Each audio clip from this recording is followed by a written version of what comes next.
어디 육류형 자기 보전 친구 없나요? 저랑 친구 좀 해주세요. 안녕하세요. 언제나 미실루입니다. 육류형의 심화 설명인 1편을 보시고 2편을 보시는 게 더 도움이 되리라 생각됩니다. 육류형의 부속유형 설명으로 들어가 보도록 하겠습니다. 부속유형에는 자기 자신의 생존의 우선순위를 둔 자기보전 본능, 1대1 관계에 생존을 둔 개인적 본능, 공동체 안에서 내가 어떻게 살아남을 것인가에 생존을 둔 사회적 본능, 이렇게 세 가지가 있습니다. 그럼 육류형은 이 세 가지가 어떻게 다를까요? 육류형의 자기보존의 본능의 사람들은 온화함에 집중합니다. 당신은 자신이 사랑받고 있다는 것을 끊임없이 확인하고 싶어하고 친구나 동료로부터 따뜻함과 애정을 체험할 때 안전하다고 느낍니다. 당신은 사랑받기 위해서 사랑을 보여줍니다. 친구에게 충성하는 것은 도움이 되는데 왜냐하면 그들은 그 보답으로 충실하게 남아있기 때문입니다. 사이가 틀어지면 당신은 비록 성가시더라도 그 틈을 채우려고 온갖 노력을 기울입니다. 안전한 항구와 안전지대는 보호받는다고 느끼는데 필수적으로 중요합니다. 속한다는 것이 당신에게는 아주 중요합니다. 냉담하다든지 거리를 둔다든지 대화가 부족하게 되면 당신은 걱정하고 의심을 합니다. 그럴 때 당신은 자기가 무엇을 잘못했는지 알기 위해 설명하고 분석합니다. 당신은 살아가기 위해서 자신의 안전을 위협하는 것은 모두 없애버리기 위해서 우정의 노력을 많이 기울입니다. 자기보존 본능이라는 것은 나 개인의 생존을 우선순위에 둔 본능입니다. 장중심의 자기보존의 사람들이 나의 생존과 먹을 것에 집중하고 가슴 중심의 자기보존의 사람들이 상대방으로부터 사랑받을 수 있는 내 모습을 만들기 위해서 집중하고 머리 중심의 자기보존의 사람들은 내 마음을, 나 자신을 안전하게 만드는 것에 집중합니다. 머리 중심의 사람들이 안전이라고 할 때는 먹을 것, 입을 것, 잠잘 곳, 내 몸과 마음, 인간관계 모든 것을 통틀어서 안전이라고 합니다. 이거 무엇 하나 빠뜨릴 수가 없어요. 하나라도 빠지면 그건 안전한 게 아닙니다. 지난번에 설명해드린 머리 중심의 5 유형의 자기보전의 사람들이 집에 집중하는 것은 집을 유일한 안전한 성으로 생각하기 때문인데요.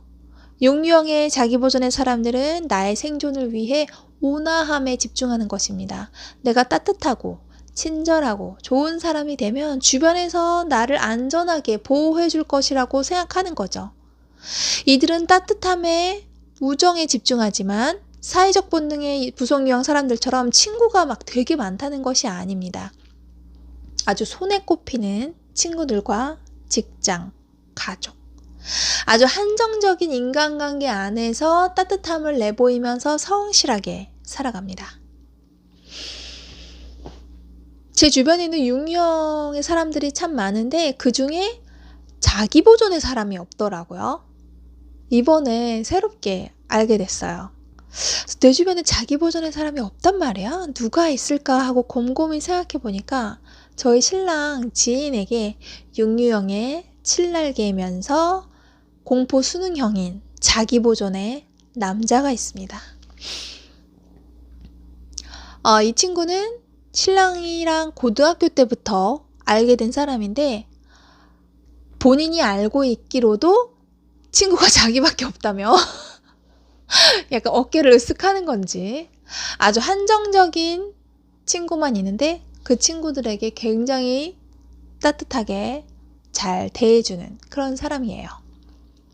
저희가 처음에 다 같이 알게 됐을 때는 전부 다 서울에 살고 있었는데 회사를 다니고 또 결혼을 하면서 지역이 멀어지게 됐어요. 저희는 경기도로 왔고 그 친구는 멀리 전라도로 내려가게 됐습니다.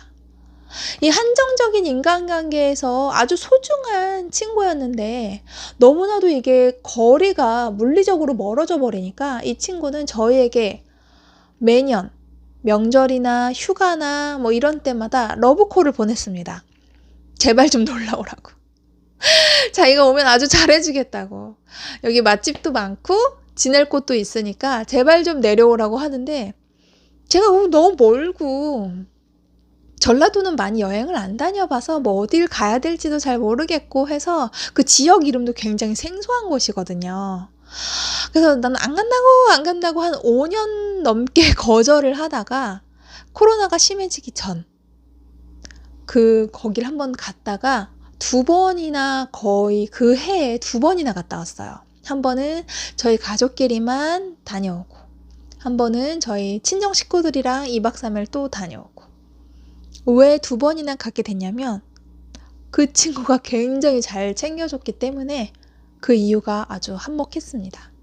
저희가 내려갔더니 숙소 예약할 때 굉장히 신경 써주고 매 끼니 먹을 때마다 좋아하는 메뉴 얘기해주면 사갖고 오거나 식당을 잡아주거나 같이 데려가 주거나 안내를 해줍니다. 또 그 주변에 놀러 갈 곳이 어디 있는지 쫙 보내주고요. 여행을 다 마치고 집으로 올라올 때 그 주변에 가까운 곳에 젓갈시장이 굉장히 유명한 곳이 있었던 거예요. 거기를 꼭 들려보라는 겁니다. 저는 개인적으로는 젓갈을 그렇게 별로 좋아하지 않는 편이라서 돌아가는 거니까 안 들리고 싶었는데 저희 신랑이 굉장히 젓갈을 좋아하거든요. 그래서 그래 한번 사 먹어보자 하고 사갖고 올라왔는데 한동안 그 젓갈에만 밥을 먹었어요. 서울 경기권에서 먹던 젓갈 맛하고는 너무 다른 거예요. 젓갈이 너무 신선하고 깔끔하고 담백하기까지 해요. 짜지도 않고요. 너무 맛있더라고요. 집에 도착해서도 잘 도착했냐? 중간에도 전화도 한번 왔어요. 어디쯤 갔냐? 너무너무 다정한 겁니다. 원래도 그런 사람이라는 걸 알았는데 저희가 멀리 내려왔다 보니까 더 극진히 굉장히 오랜만에 만나는 거니까 더 잘 챙겨주었던 것 같아요. 2번이나 이제 그렇게 하고 나니까 저희가 내려갔을 때 저희 선물도 막 사놨더라고요. 저희 애들 선물도 있고 저희 가족이 다 쓸 수 있는 그런 선물도 있고 2번 갔을 때 다 그렇게 준비를 해주니까 물론 저희도 이제 거기가 딸이 하나 있어서 딸 선물도 사가고 하긴 했는데 미안해서 못 가겠는 정도로 그렇게 극진히 잘 해주시더라고요. 그래서 제가 이번에 자기 보존의 설명을 하려고 주변 지인을 떠올리면서 나에게는 자기 보존의 사람이 없구나. 왜 없을까? 저랑은 뭐가 좀 잘 안 맞았나 봐요. 그래서 갑자기 육류형의 자기 보존 친구가 생겼으면 좋겠다. 그런 생각이 들 정도로 자기 보존의 사람들은 따뜻하고 우정에 집중하는 편입니다. 왜냐하면 그렇게 좋은 사람이라는 것을 어필해서 나와 돈독한 사이를 맺어서 오래오래 함께 잘 지내는 나의 안전함을 계속 유지시켜 나갈 수 있는 그런 것들을 확보하는 거죠. 어디 육류형 자기 보존 친구 없나요? 저랑 친구 좀 해주세요. 육류형의 개인적 본능의 사람들은 힘과 아름다움에 집중합니다. 당신은 의심하는 성향이 있기 때문에 다른 사람들이 진지하고 우호적이라는 사실을 받아들이기 힘듭니다. 그것을 갈망하면서도 말입니다. 당신은 배신당한다는 생각에 마음이 씁쓸해지고 다른 사람에게 의존한다든지 무기력한 느낌을 좋아하지 않습니다. 다른 사람들이 당신을 정말로 보살핀다는 것을 알 때 당신은 안전하다고 느낍니다. 당신은 두려움을 갖추기 위해 가차없는 논리와 위협적인 지식으로 다른 사람에게 인상을 줌으로써 힘을 보여줍니다. 그런데 그것이 성공하지 않으면 다른 사람들을 물리치기 위해 냉소적인 말이나 신랄한 기질을 사용하기도 합니다. 당신은 자신을 지키는 데 필요하다고 여겨서 몸을 튼튼히 하려고 애를 쓸 수도 있습니다.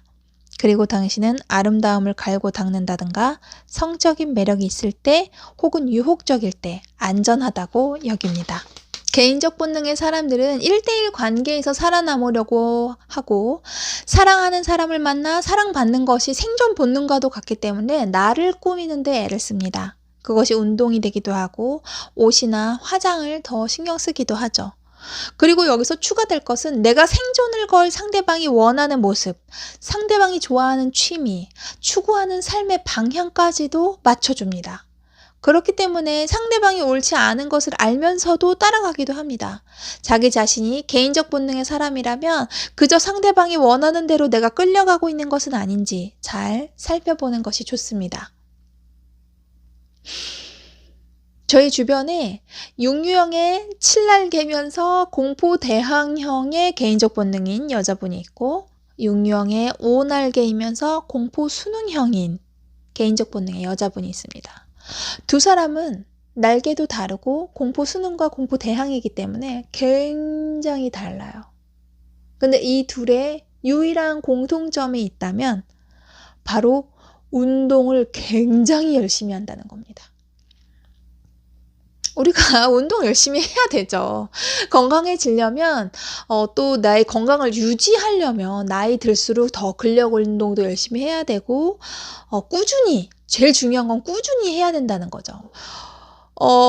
운동을 하긴 했어야 됐어요. 제가 전에도 좀 얘기한 적이 있었지만 제가 다리가 좀 무릎이 안 좋은 시기가 있어서 꾸준히 재활 운동을 했어야 되는데 너무 하기가 싫은 거예요. 어쩜 그렇게 하기가 싫은지 다시 예전처럼 걸으려면 똑바로 앉아 있으려면 뛰려면 재활을 해야 되는 건 이건 거의 아주 생존에 가까운 노력이 필요했는데 하기가 싫은 겁니다. 해야 되는데 누워서 그냥 다리만 깔짝깔짝. 해야 되는데 막 너무 귀찮아요. 근데 이 6유형의 두 분은 정말 열심히 합니다. 끝까지 해요. 헬스 하는 것도 귀찮아하지 않고 싫어하지 않아요. 헬스장 되게 재미없지 않나요? 근데 되게 열심히 해요. 요가 하면은 아주 그 스트레칭도 끝까지 하고 막 아주 땀을 뻘뻘 흘릴 정도로 스트레칭을 해요. 저는 스트레칭 해도 땀이 안 나던데 대충 한다는 얘기죠. 저 나름대로는 최선을 다하지만 이분들하고 저하고 같이 있으면 내가 너무 설렁설렁하는 느낌, 내가 너무 대충 하는 느낌이 들어서 같이 운동하기가 싫어져요. 그리고 오히려 잔소리를 듣습니다. 좀 똑바로 좀 해. 좀 끝까지 좀 펴. 왜 이렇게 열심히 안 해? 잔소리를 들으니까 막 하기가 더 싫어지는 그런 느낌이 있어요. 이렇게 운동을 열심히 하다 보니까 이 두 분은 운동을 하다가 병원을 가기도 합니다. 이게 너무 열심히 하니까 관절에 무리가 가는 거예요. 6유형의 5날개를 쓰는 이 친구는 되게 열심히 막 끊임없이 뛰는 운동 있잖아요. 근데 그게 이름이 갑자기 생각이 안 나네요. 찾아보면 알 수도 있을 텐데 아무튼 끊임없이 굉장히 열심히 뛰면서 반복적인 운동을 하는 스피치가 아닌데 아무튼 그거를 하다가 무릎과 발목이 상해서 정형외과에서 절대로 운동하지 말라고, 큰일 난다고, 이거 좀만 더 하면은 평생을 관절에 무리가 오기 때문에 지금 멈추지 않으면 안 된다고 경고를 받을 정도로 과격한 운동을 좋아한다고 하기에는 좀 그렇고 열심히 합니다. 그리고 자기는 그렇게까지 해야 운동한 것 같대요. 두 분이 자주 하는 말. 그렇게까지 해야 내가 뭘 좀 한 것 같대요. 그러니까 내 몸과 마음을 완전히 죽일 듯이 혹사를 시켜놔야 운동한 것 같고 일한 것 같고 사람 관계가 있는 것 같은 거예요. 이것이 이들의 성실하다, 충실하다는 것과 연관이 되죠. 다른 사람에게 충실하고 성실한 만큼 내 몸과 마음을 완전히 끝까지 밀어붙여야만 해놓은 것 같고 한 것 같고 이제서야 내가 충실한 것 같으니까 마음이 놓이는 겁니다. 그래서 병원에서 하지 말라고 하는데도 조금 나아지니까 운동을 또 갑니다. 돈 끊어놓은 것이 아깝기도 했겠지만 그렇게까지 해야 되는 거예요. 왜냐? 내 몸이 좀 가꿔져야 내가 선택한 나의 상대방에게 어필할 수가 있는 거죠. 내가 부족한 모습을 보이고 싶지 않아요. 왜냐? 사랑받아야 되니까요. 그 상대방이 아니야 운동 안 해도 돼. 더 이상 살 빼지 않아도 돼. 더 가꾸지 않아도 돼. 라고 말을 해도 상관없어요. 그래도 나는 나를 꾸며야 돼요. 내가 그렇게 있어야 내가 편해요. 내가 나를 얼마만큼 혹사시키고 있는지를 아시게 된다면 조금은 더 멈춰도 되겠죠? 충분히 아름답고 충분히 예쁩니다. 육유형의 사회적 본능의 사람들은 의무에 집중합니다. 당신은 팀의 일원이 되었을 때 안전하다는 느낌을 받고 혼자 활동하는 것을 신뢰하지 않습니다. 여분의 책임을 지는 게 겁나서 승진을 제안받으면 불안합니다. 당신은 비난받거나 당황하게 되는 것을 두려워하기 때문에 시선을 한 몸에 받는 것보다는 지지하는 역할을 맡으려고 합니다. 팀 리더에게 인정을 받으면 안정감을 느끼고 자신감이 생깁니다. 당신은 자신의 위치와 역할을 알고 싶어 하는데 그렇지 않으면 불안해하고 궁지에 몰린 것처럼 여깁니다. 당신은 규칙을 아주 양심적으로 지키는데 일이 되어가는 상황이다 다른 사람의 의견을 권위 있는 인물에게 자원기적으로 말해줍니다. 당신은 교회, 사회, 자선단체, 사교단체, 자구단체 등에 온전히 자기를 바치고 소외받은 사람들을 위해서도 헌신적으로 일합니다. 제 주변의 지인 중에 육유형의 오날개를 쓰는 공포 수능형의 여자분, 육유형의 오날개를 쓰는 공포 대항형의 남자분이 있습니다. 두 분 다 사회적 본능의 사람들인데요. 이분들은 모임이 굉장히 많습니다. 이 육유형의 오날개를 쓰는 남자분은 낚시를 굉장히 좋아하세요. 그래서 낚시 모임의 사람들이 가장 중요하고 또 바둑 두는 걸 좋아해서 그 다음은 이제 바둑, 그 다음에는 예전에 일했던 사업체랑 연결된 사람들 모임이 또 있어서 그분들, 또 현재 일하는 곳 주변에 또 사람들이 있어서 거기 모임도 있고요. 뭐 제가 아는 모임만 해도 요 정도예요. 그 외에도 더 많으시겠죠. 그런데 이분이 이제 코로나 때문에 그 낚시터에서도 오지 말라고 하셨다고 해요. 굉장히 아쉬우셨다고 합니다. 코로나가 있어도 낚시를 하러 갑니다. 코로나가 있어도 바둑을 두러 갑니다. 코로나가 있어도 지인들의 식사 자리에 참여합니다. 근데 예전보다는 많이 자제하시고 참으시는 것 같더라고요. 그런데도 포기할 수가 없어요. 내가 모임에 나가야만 내가 사는 것 같거든요. 그럼 또 이 반면에 육유형의 오날개를 가진 이 여자분은 저희 막내 아들 출산했을 때 똑같이 딸을 출산했어요. 이분도 셋째 딸을 출산하고 저도 셋째 아들을 출산한 거예요. 출산한 시기가 한 달도 차이가 안 나요. 근데 저는 코로나도 있고 또 우리 애들이 아직 너무 어리기 때문에 외출을 굉장히 삼갔어요. 저도 되게 활동적인 걸 좋아하는 사람이라서 여기저기 놀러 굉장히 애들 데리고 많이 나갔었는데 다 끊어버린 거예요. 일단 아이들이 위험하면 안 되니까요. 그래서 이분한테 너 그렇게 사람 만나는 거 좋아하는데 답답하지 않아? 했더니 뭐 답답한데 어쩔 수 없지 뭐 괜찮아 라고 얘기하는데 SNS에 보면은 항상 사람 만난 흔적이 보여요. 선물을 받았다던가 선물을 줬다던가 누군가 식사를 했다던가 누군가를 만났다던가 흔적이 항상 올라옵니다. 사진이 계속 바뀌어요. 이런 코로나라는 위험 상황에도 사회적 본능의 사람들은 절대로 포기할 수가 없는 거예요. 사람 만나는 걸, 모임에 나가는 걸, 밖으로 외출 활동을 하는 것을. 집안에만 있으면, 여기에만 있으면 이거 사는 게 아니거든요. 육유형이 우유부단하다, 뭐 사람의 말에 잘 이끌린다라는 그런 평가가 있지만 아닙니다. 제가 느낀 육유형은 굉장히 고집스러워요. 이 고집스러움은 무엇에 있는 고집스러움이냐면 내가 내 안전을 지키고자 하는 고집스러움. 사회적 본능이라면 모임을 나가고 활동을 하고 사람들을 만나는 것이 나의 안전의 틀이기 때문에 이것을 절대로 포기할 수 없어요.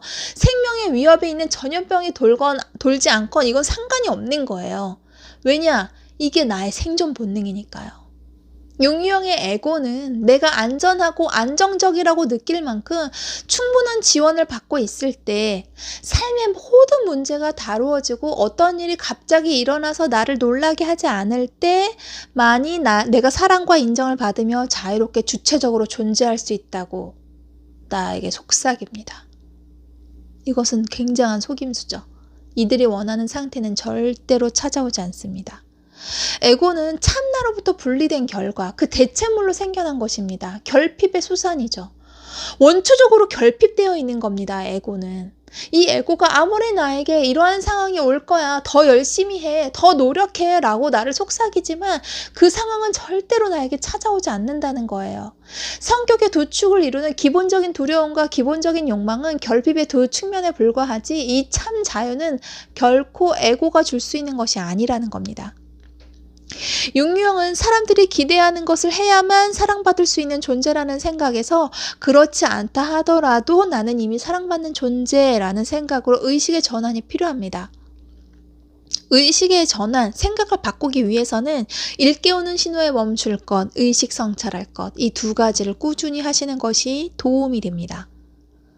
일깨우는 신호는 건강한 범위에서 벗어나 우리가 자신의 에고와 좀 더 동일시되고 곧 갈등과 다른 문제들이 생기게 될 것이라는 것을 우리에게 알려줍니다. 육유형의 일깨우는 신호는 안내를 구하며 자신이 아닌 외부의 무엇인가를 의존하게 된다입니다. 내가 내 안에 있는 안내를 구하는 것이 아니라 밖에 있는 무언가에 의존하고 안내를 구할 때 깨닫게 되는 거죠.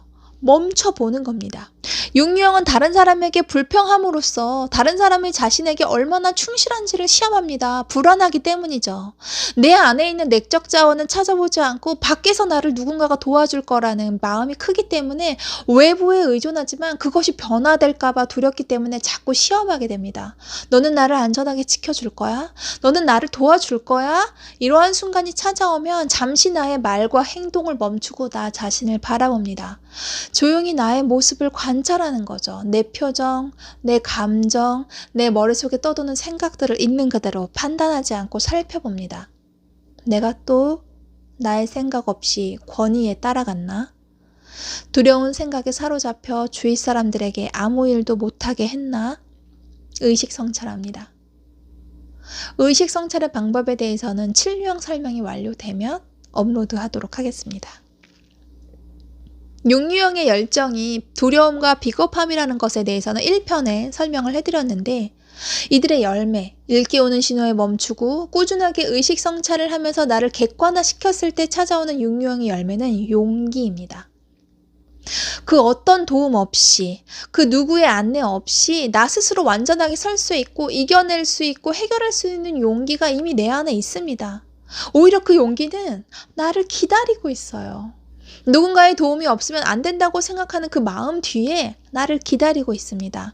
나는 처음부터 혼자 할 수 있었어요. 내 안에 너무 많은 자원이 풍부한 사람이거든요. 다만 내가 나를 잘 몰랐을 뿐이에요. 두려움이 너무 커서 내가 가진 거로는 충분하지 않다고 착각했을 뿐이에요. 내 안을 들여다보세요. 정말 충분한, 잘 살아갈 수 있는 아주 강하고 힘있고 온전한 사랑이 가득한 용기가 있습니다. 용기만 있으면 이 세상에 못할 게 아무것도 없잖아요. 독립투사분들 중에 육유형이 많은 거 혹시 알고 계시나요?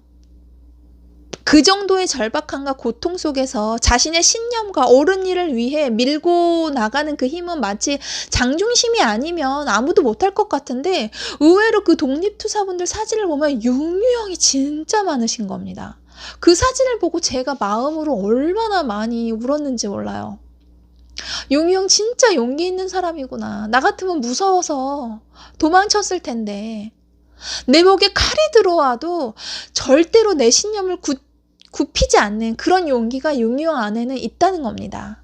그 두려움 가운데 그분들이 얼마나 큰 용기를 냈을지 우리는 감히 상상도 할 수 없잖아요. 육유형은 그런 사람입니다.